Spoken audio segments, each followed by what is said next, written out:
Well, you applaud now. But at the time, many dismissed my optimism as wishful thinking. Their pessimism was based on a quarter century of good intentions and failed peacemaking. And why was this? Why were these good intentions? Why did they always meet failure? Because they were based on one false idea, that unless we first concluded a peace agreement with the Palestinians, no other Arab state would normalize its relations with Israel. I've long sought to make peace with the Palestinians, but I also believed that we must not give the Palestinians a veto over new peace treaties with Arab states.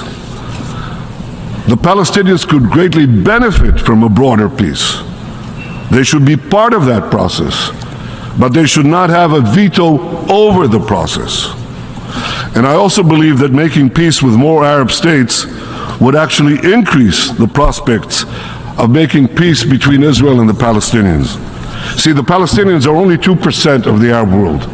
As long as they believe that the other 90% will remain in a warlike state with Israel, that larger mass, that larger Arab world could eventually choke, dissolve, and destroy the Jewish state.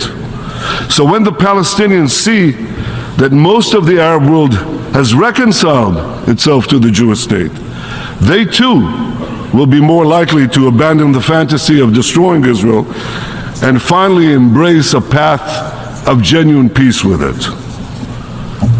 Now, for years, my approach to peace was rejected by the so-called experts. Well, they were wrong. Under their approach, we didn't forge a single peace treaty for a quarter century. Yet in 2020, under the approach that I advocated, we tried something different. And in no time, we achieved an amazing breakthrough. We achieved 4 peace treaties working with the United States. Israel forged 4 peace treaties in 4 months with 4 Arab countries: the United Arab Emirates, Bahrain, Sudan, and Morocco. The Abraham Accords were a pivot of history. And today, we all see the blessings of those accords. Trade and investment with our new peace partners are booming. Our nations cooperate in commerce, energy, water, agriculture, medicine, climate, and many, many other fields. Close to 1 million Israelis have visited the United Arab Emirates in the past 3 years. Every day, Israelis save time and money by doing something they couldn't do for 70 years. They fly over the Arabian Peninsula to destinations in the Gulf, India, the Far East, Australia.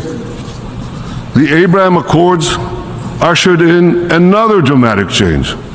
It brought Arabs and Jews closer together. We see it in the frequent Jewish weddings in Dubai, in the dedication of a Torah school in a synagogue in Bahrain, in the visitors flocking to the Museum of Moroccan Judaism in Casablanca. We see it in lessons that are given to Arab students about the Holocaust in the UAE. There's no question. The Abraham Accords heralded the dawn of a new age of peace. But I believe that we are at the cusp of an even more dramatic breakthrough, an historic peace between Israel and Saudi Arabia. Such a peace will go a long way to ending the Arab-Israeli conflict. It will encourage other Arab states to normalize their relations with Israel. It will enhance the prospects of peace with the Palestinians. It will encourage a broader reconciliation between Judaism and Islam, between Jerusalem and Mecca, between the descendants of Isaac and the descendants of Ishmael. All these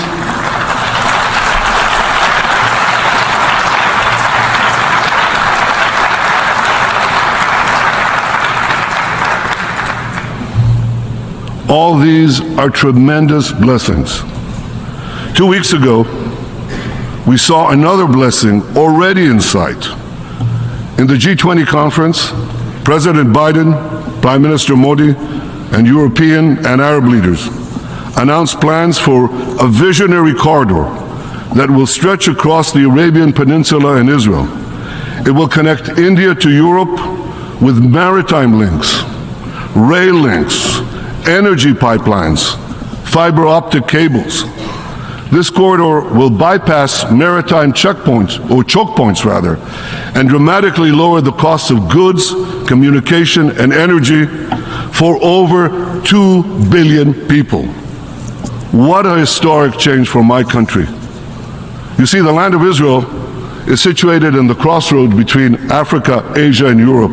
And for centuries, my country was repeatedly invaded by empires passing through it in their campaigns of plunder and conquest elsewhere. But today, as we tear down the walls of enmity, Israel can become a bridge of peace and prosperity between these continents. Peace between Israel and Saudi Arabia will truly create a new Middle East.